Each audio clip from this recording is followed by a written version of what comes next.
diferente de la instrucción, que es un evento. Sin embargo, la instrucción forma parte de la educación. Tú instruyes, por ejemplo, en un seminario, en una clase, y ese seminario o esa clase puede formar parte del proceso educativo. Bueno, hablemos de la ley como parte del proceso educativo. Lo primero que necesitamos entender es que la ley no salva a nadie, no da vida. Solo Cristo puede realizar esa maravilla en la vida de las personas. Pero eso no significa que la ley no tenga un papel en el proceso de restauración del ser humano, porque educar es redimir, dice la sierva de Dios, y redimir es restaurar, o sea, volver a ser lo que un día era bueno y que se deformó, que se malogró, que se deterioró. Algo más que debemos decir es con relación al concepto de la ley. La ley no se refiere solo a los 10 mandamientos de Éxodo 20, sino a todas las enseñanzas de Dios contenidas en su palabra.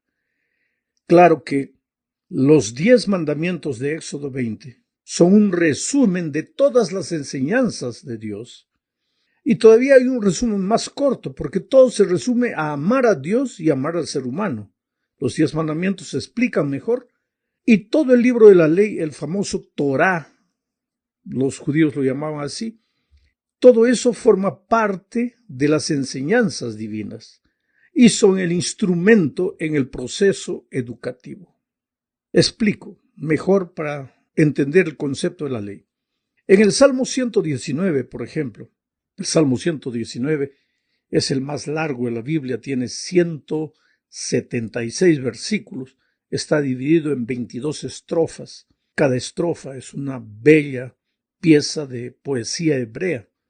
En las grandes universidades, cuando se estudia literatura antigua, se estudia el Salmo 119. Es un acróstico, porque cada primera palabra de las líneas de la primera estrofa empieza con la letra A del alfabeto hebreo. Cada primera palabra de la segunda estrofa empieza con la letra B, C y así. El alfabeto hebreo tiene 22 letras y el Salmo 119 tiene 22 estrofas. Es una pieza poética extraordinaria. Ahora, en el Salmo 119 se usa 8 nomenclaturas para referirse a la ley de Dios, las enseñanzas de Dios, las palabras de Dios, los caminos de Dios, los consejos de Dios, los estatutos de Dios, los preceptos de Dios, todo eso para referirse justamente al concepto de la ley, las enseñanzas, las instrucciones divinas, que son la herramienta divina en el proceso educativo del ser humano. Dicho todo esto, a modo de introducción, veamos ahora lo que sucedió con Israel antes de entrar a la tierra de Canaán. Moisés se levantó delante del pueblo y advirtió lo que está registrado en Deuteronomio 31, versículos 9 al 12. Voy a ir leyendo y comentando. El texto dice así: y escribió Moisés esta ley. ¿Por qué escribió? Porque lo que habla generalmente el viento se lo lleva. Lo que está escrito queda para las futuras generaciones. Y escribió Moisés esta ley y la dio a los sacerdotes, hijos de Leví, que llevaban el arca del pacto de Jehová, y a todos los ancianos de Israel. Vamos a parar aquí para comentar. Moisés escribió la ley, y vuelvo a repetir, no se refiere solo a los 10 mandamientos, sino a todas las instrucciones que había recibido de Dios, y le entregó a los sacerdotes, y después lo entregó a los ancianos de Israel. O sea, la misión educativa no es trabajo solo de los líderes religiosos. Para Israel no lo era. Era también para los ancianos, o sea, los jefes de las tribus de Israel. Era para los padres de familia. Quiere decir, la tarea educativa no puede ser como una pelota que es echada de aquí para allá. No, eso es responsabilidad de la escuela. No, eso es responsabilidad de la casa. No, todos tenemos que estar involucrados en la tarea de educar. Sigo leyendo, comienzo desde el principio. Y escribió Moisés esta ley y la dio a los sacerdotes, hijos de Leví, que llevaban el arca del pacto de Jehová, y a todos los ancianos de Israel. Y les mandó Moisés diciendo: al fin de cada 7 años, eso es para Israel. Lo que está queriendo decir el mensaje para nosotros es de tiempo en tiempo. Bueno, para Israel era al fin de cada 7 años, en el año de la remisión, en la fiesta de los tabernáculos, cuando viniere todo Israel a presentarse delante de Jehová tu Dios, en el lugar que él escogiere, leerás esta ley delante de todos a oído de ellos. Primero fue escribir, ahora es de tiempo en tiempo leerás esta ley delante de todo Israel, a oídos de ellos. Dice, harás congregar al pueblo, varones, mujeres, niños, tus extranjeros, los extranjeros que estuvieren en tus ciudades. Todo eso. La educación no se limita a un grupo de personas. Todos necesitamos ser educados, vuelvo a repetir, porque la educación es un proceso que tiene comienzo pero no tiene fin. O en esta tierra el fin es la muerte. Y en el cielo continuaremos siendo educados, ya lo vimos eso en lecciones pasadas.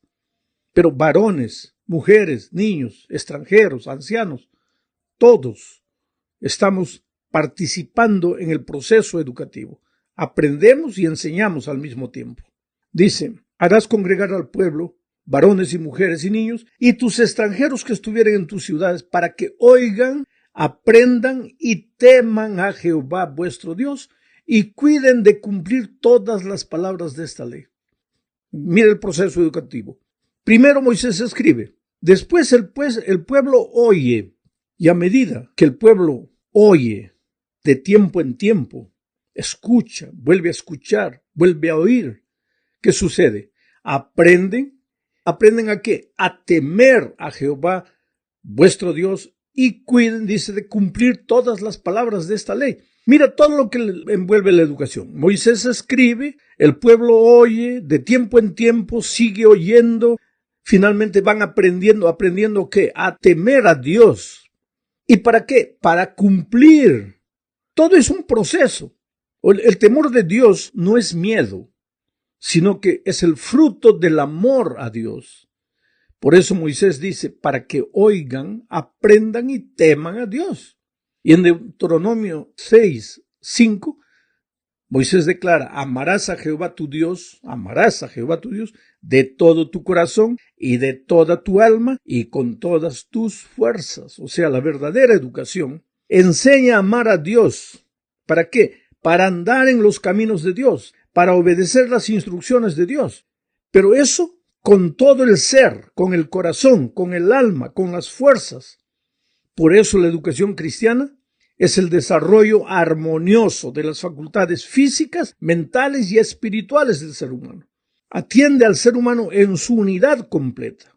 Ahora, solo cuando aprendemos a amar a Dios y a temerle, a andar en sus caminos, a obedecerle, entonces estaremos en condiciones de continuar avanzando en el proceso educativo. Un proceso educativo que tendrá sentido, no será vacío, hueco, no será solo teoría, sino que alcanzará al ser humano completo.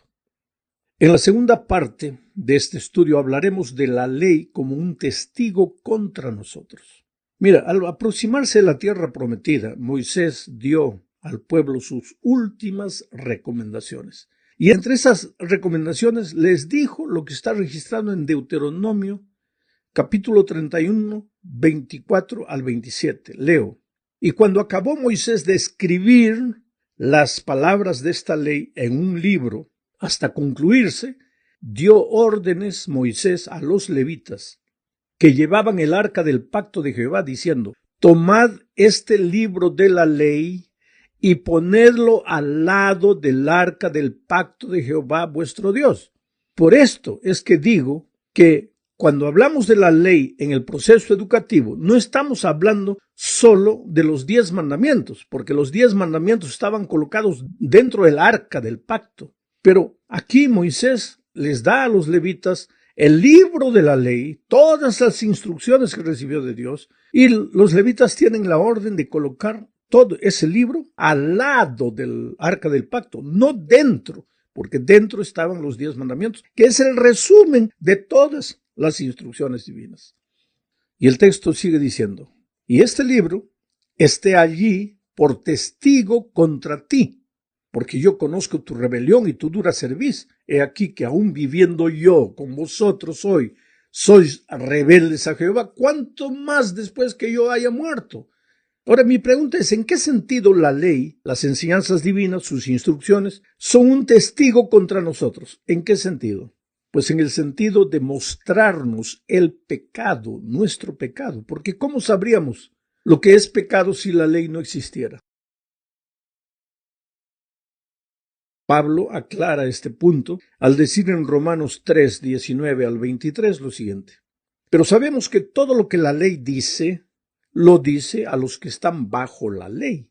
Entonces hay muchos cristianos que toman esta parte y dicen, bueno, pues los que están bajo la ley son los que guardan el sábado, son los que dicen que hay que seguir obedeciendo la ley, pero yo estoy bajo la gracia, yo ya no estoy bajo la ley. Pero si leemos el contexto, Pablo no está hablando de eso. ¿Quién está bajo la condenación de la ley, bajo el peso de la ley, bajo la ley? ¿Quién está? ¿El que obedece? No. Vamos a hablar solo de la ley de tránsito. Si tú respetas todas las leyes de tránsito, ¿tú estás bajo la ley? No. Tú estás feliz de la vida. ¿Quién es el que está bajo la condenación de la ley? ¿Quién es el que lleva multa? ¿A quién lo para la policía? No al obediente, sino al desobediente. Pero en ningún momento aquí se está diciendo que la ley ya no existe. Vuelvo a leer. Dice, pero sabemos que todo lo que la ley dice, lo dice a los que están bajo la ley. O sea, todos estamos obligados a cumplir la ley. Nadie está libre de la ley. ¿Y para qué la ley lo dice esto? Para que toda boca se cierre y todo el mundo quede bajo el juicio de Dios. Porque si un día vamos a ser juzgados por Dios, tendremos que ser juzgados a la norma, a la ley de una norma, a la luz de una norma, a la letra de una norma. ¿Y cuál es esa norma? La santa ley de Dios, las instrucciones divinas. Si no hay constitución, ¿cómo va a haber juicio? ¿Y cuál es la constitución divina? Los 10 eternos principios de su ley, explicados en todas las instrucciones divinas. Sigo leyendo. Ya que por las obras de la ley ningún ser humano será justificado delante de él. Aquí Pablo es claro. La ley no está ahí para justificar a nadie, ya que por las obras de la ley ningún ser humano será justificado delante de él, porque por medio de la ley es el conocimiento del pecado. La ley solo sirve para enseñarte lo que es pecado, porque ¿cómo sabrás que robar es pecado si la ley no dijera no robarás? ¿Y cómo sabrías que transgredir el sábado es pecado si la ley no dijera acuérdate del día de reposo para santificarlo? Pero sigo leyendo. Pablo dice, pero ahora, aparte de la ley está ahí para enseñar, para mostrar el pecado, pero aparte de la ley, se ha manifestado la justicia de Dios, testificada por la ley y los profetas. Aquí Pablo habla de la justicia de Dios, de la gracia de Dios, porque solo por gracia podemos ser justificados. Pero esta justicia de Dios fue testificada por la ley y por los profetas. Entonces nadie puede decir que el tema de la justificación por la fe, de la justificación por la gracia de Cristo, es tema del Nuevo Testamento, sino que eso ya estaba escrito en la ley y en los profetas del Antiguo Testamento. La justicia de Dios por medio de la fe en Jesucristo, para todos los que creen en Él, porque no hay diferencia, por cuanto todos pecaron y están destituidos de la gloria de Dios. O sea, todos hemos pecado. ¿Qué cosa es pecado? Apartarse de Dios, apartarse de la justicia, entrar en el reino de las tinieblas, en el reino de la desobediencia, de la rebeldía, de la transgresión. Y entonces ahí pues se degenera el hombre y necesita ser restaurado, necesita ser educado, necesita ser formado. Y Dios es el que nos educa.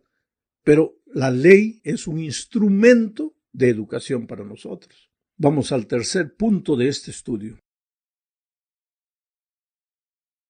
Estudiaremos aquí el resultado de asimilar las enseñanzas divinas en la experiencia humana. Leamos Josué 1, 7 y 8. Dice, solamente esfuérzate y sé muy valiente para cuidar de hacer conforme a toda la ley que mi siervo Moisés te mandó. No te apartes de ella, ni a diestra ni a siniestra. ¿Para qué? Para que seas prosperado en todas las cosas que emprendas. Nunca se apartará de tu boca este libro de la ley, sino que de día y de noche meditarás en él, para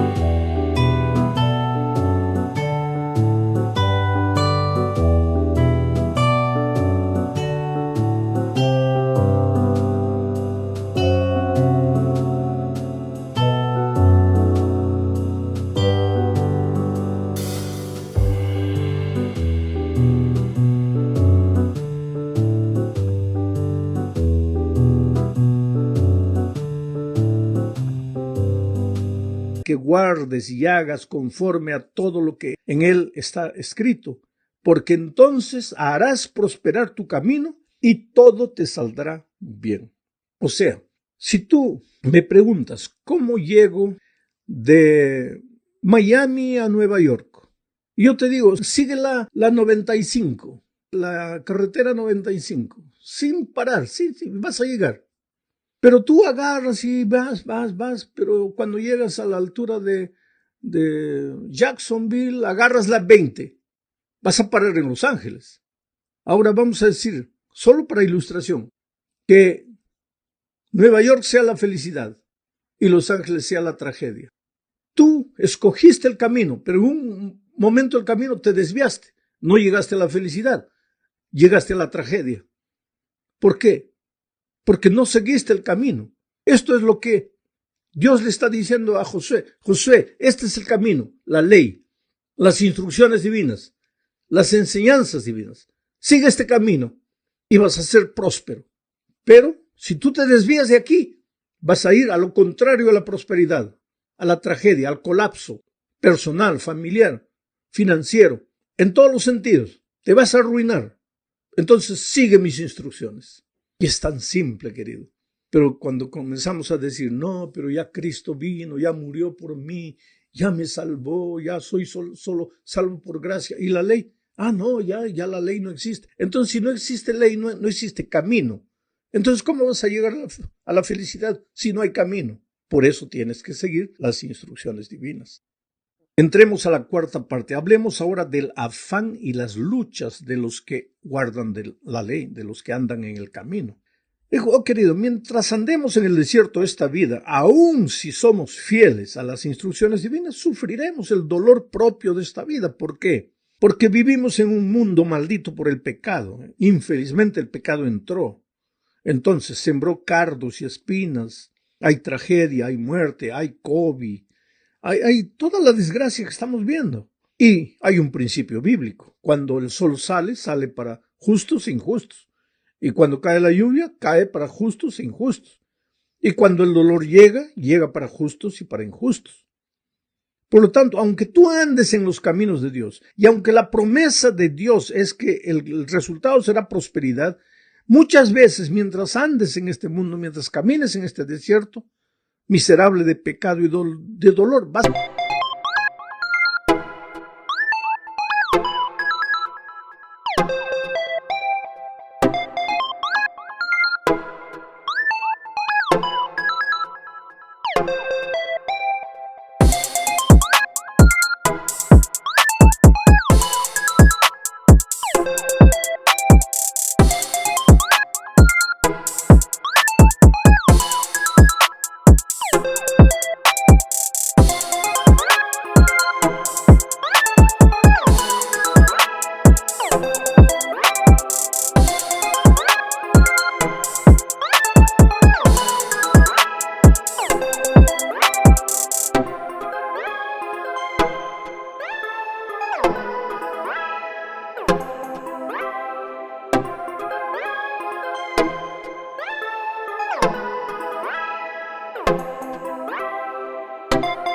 vas a ser tocado por el dolor, por la tragedia, pero no te vas a desesperar, porque tú sabes que, aunque andes por el valle de la sombra y de la muerte, el Señor te está llevando a los pastos verdes y a las aguas tranquilas.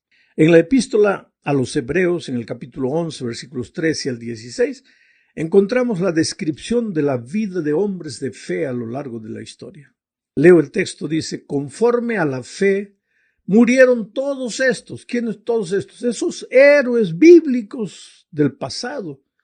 Conforme a la fe murieron todos ellos, sin haber recibido lo prometido, sino mirándolo de lejos y creyéndolo y saludándolo y confesando que eran extranjeros y peregrinos sobre la tierra, porque lo que estos dicen claramente dan a entender que buscan una patria, pues si hubiesen estado pensando en aquella de donde salieron, ciertamente tenían tiempo de volver, pero anhelaban una mejor, esto es, celestial, por lo cual Dios no se avergüenza de llamarse Dios de ellos, porque les ha preparado una ciudad. Oh querido, aunque tengas que sufrir y llorar en este mundo, hay una ciudad especial, de donde nunca deberíamos haber salido, pero a la que estamos retornando. ¿Y cuál es el camino para llegar? Pues las instrucciones divinas, la ley de Dios. Es por eso que en el proceso educativo, no solo en la iglesia, no solo en la escuela, no solo en el hogar, sino en todo instante, en el proceso educativo, el centro, la columna vertebral, deben ser las instrucciones divinas. Vuelvo a repetir algo que ya dije en una lección anterior. Nuestras escuelas no existen solo para enseñar matemáticas, español, inglés, portugués, geografía e historia.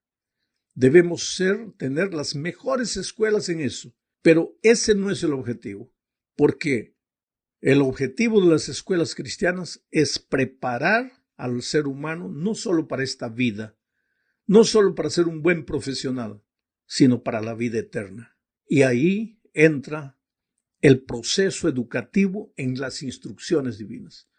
Entonces, cuando el profesor de una escuela cristiana, adventista, enseña, además de enseñar la materia que enseña, tiene que relacionar lo que está enseñando con las instrucciones divinas, con el plan divino. Pero el mundo que no conoce a Dios no está preocupado en eso. Por eso hay muchas escuelas donde hasta está prohibido hablar de religión. Ahora, una cosa es hacer proselitismo, lo que no debemos hacer, pero otra cosa es instruir al niño en valores y principios eternos. La moral no es lo que el hombre piensa. La moral solo puede venir para ser una moral sólida de un Dios absoluto, eterno. Por eso tenemos en cuenta los principios divinos. Ahora, lo maravilloso es que cuando tú estudias la Biblia, en la Biblia hay instrucciones sobre todas las materias de la vida. Tú puedes encontrar información para todo lo que tú enseñas, pero tienes que seguir los pasos de Jesús.